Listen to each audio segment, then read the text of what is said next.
हर हर महादेव, जय बद्री विशाल। आखिरकार आज हमारी चार धाम यात्रा का वो पल आ ही गया जिसका हमें बेसब्री से इंतजार था। यमुनोत्री, गंगोत्री और केदारनाथ बाबा के दर्शन के बाद आज हम पहुंच चुके हैं अपनी यात्रा के अंतिम और चौथे धाम श्री बद्रीनाथ धाम। आज इस ब्लॉग में मैं आपको दर्शन कराऊंगी भगवान बद्री विशाल के अद्भुत और यहाँ चमत्कारी तप्त कुंड। अगर आप भी यहाँ आने का प्लान कर रहे हैं तो ये वीडियो आपके लिए कंप्लीट गाइड होने वाली है। तो चलिए मेरे साथ बोलिए जय बद्री विशाल।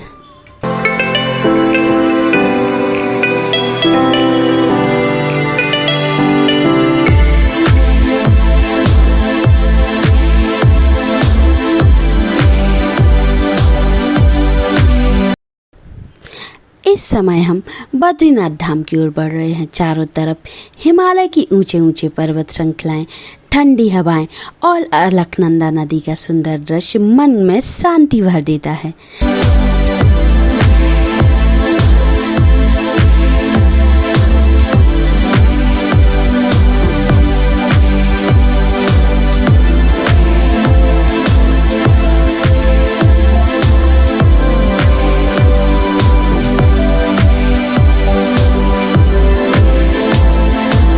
हम मॉर्निंग में निकले चौपटा से 11 बजे के करीब और नरसिंह मंदिर के दर्शन करते हुए हम शाम को लगभग 7 बजे पहुंच गए बद्रीनाथ। हमने रूम में सामान रखा और हाथ मुंह धोकर हम निकल गए बद्रीनाथ के दर्शन करने के लिए मंदिर की ओर, क्योंकि रात में 10 बजे तक मंदिर खुला रहता है और 9:30 पे आरती होती है। तो उसके पहले अगर दर्शन हो गए तो बहुत अच्छा है। कह रहे हैं कि यहाँ पे कम से कम 3 से 4 घंटे लगते हैं। हम जैसे ही दर्शन के लिए पहुँचे हम लाइन में लगे। मुश्किल से हमें 15-20 मिनट हुए थे लाइन में लगे हुए और बैरिकेड जैसे ही पुलिस वालों ने खोला और बोला जल्दी जाइए दर्शन करिए, और आगे जाके आधे घंटे में ही हमें बहुत अच्छे दर्शन हुए। जैसे जैसे हम मंदिर के करीब पहुंचते हैं श्रद्धालुओं की आस्था और उत्साह साफ दिखाई देता है। यही वह धाम है जहां लाखों भक्त हर वर्ष भगवान बद्री विशाल के दर्शन के लिए आते हैं। मान्यता है कि यह धाम भगवान विष्णु के प्रमुख धामों में से एक है और इस मंदिर की पुनर्स्थापना आदि शंकराचार्य जी ने कराई थी। मंदिर की सुंदर रंगीन वास्तुकला और पीछे दिखाई देने वाले बर्फ से ढके पहाड़ इस स्थान को और भी दिव्य बना देते हैं। बद्रीनाथ धाम को सृष्टि का 8वां वैकुंठ कहा गया है। मान्यता है कि यहाँ भगवान विष्णु ने सतयुग में तपस्या की थी।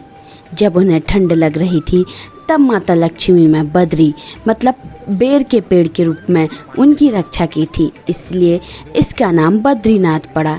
यह धाम अलकनंदा नदी के किनारे नर और नारायण के 2 पर्वतों के बीच बसा हुआ है।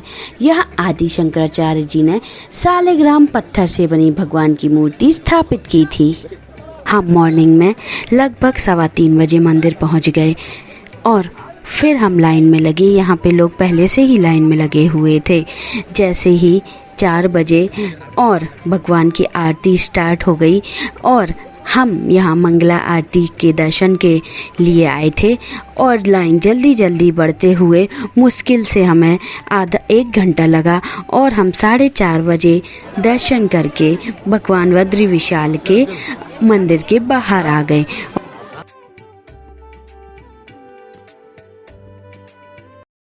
अभी हम सब ने भगवान बद्री विशाल के दिव्य दर्शन किए।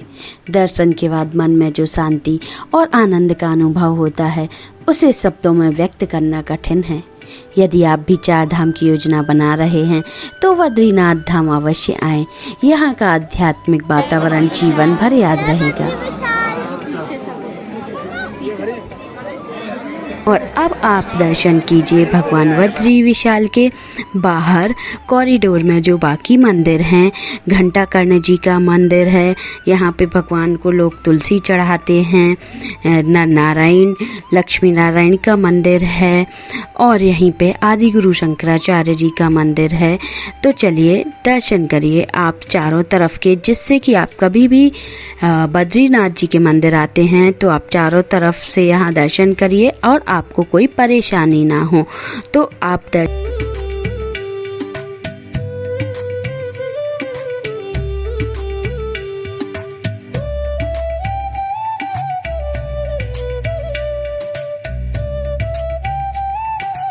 यहाँ पर आप तप्त कुंड भी देख सकते हैं, जहाँ श्रद्धालु स्नान करके भगवान के दर्शन करते हैं। पास ही बहती अलकनंदा नदी इस पूरे क्षेत्र की सुंदरता को और बढ़ा देती है।